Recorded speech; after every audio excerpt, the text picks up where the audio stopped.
kekristenan itu menyangkut dua hal. What we must believe.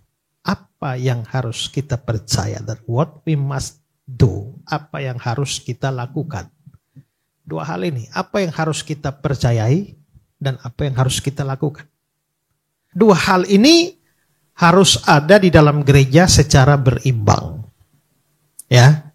Kalau kita menekankan salah satu, apa yang kita percayai dan mengabaikan apa yang harus kita lakukan, kita bisa jadi orang Kristen yang pintar, tapi bobrok. Tapi etikanya tidak ada. Hidup jahat, tapi pintar di dalam memahami ajaran.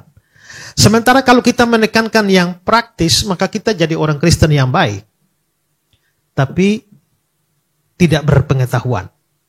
Begitu kita digoncang dengan iman kita diserang, maka banyak orang tidak siap dengan hal itu. Saksi Yehova misalnya. Saya mengikuti dan banyak berinteraksi dengan saksi Yehova. Saudara, saksi Yehova yang jemaat saja, kalau berhadapan dengan pendeta, kita belum tentu kita bisa menang. Apalagi dengan jemaat kita yang tidak belajar juga. Nah, itu parah. Ada satu majelis gereja yang sangat aktif dan dianggap senior di sebuah gereja, secara tiba-tiba menyatakan diri pindah ke saksi Yehova. Lalu ketika ditanyakan apa sih yang menyebabkan dia pindah, hanya dalam percakapan sederhana ketika seorang saksi Yehova berkunjung ke dia.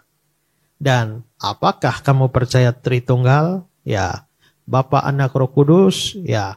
Apakah Bapa dan Anak setara? Sama kuasanya? Ya. Sama kekalnya? Ya. Yang satu Bapa, yang satu Anak. Coba mikir. Di mana ada Bapa yang sama umur dengan Anak? Di mana-mana Anak lebih muda, Bapa lebih tua. Langsung dia mikir, iya juga ya.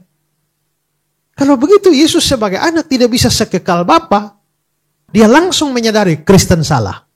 Dan akhirnya langsung jadi saksi Yehova. Jadi saudara lihat, tapi dia orang Kristen yang baik sebenarnya. Dia bisa jadi teladan dalam banyak hal. Tapi karena tidak ada bekal pemahaman, pengajaran gereja, begitu digoyang satu kali langsung runtuh. Nah karena itulah maka bagi kita penting sekali. Apalagi bagi kita pendeta-pendeta dalam pemberitaan kita harus memberitakan apa yang harus orang Kristen percayai dan apa yang harus orang Kristen lakukan.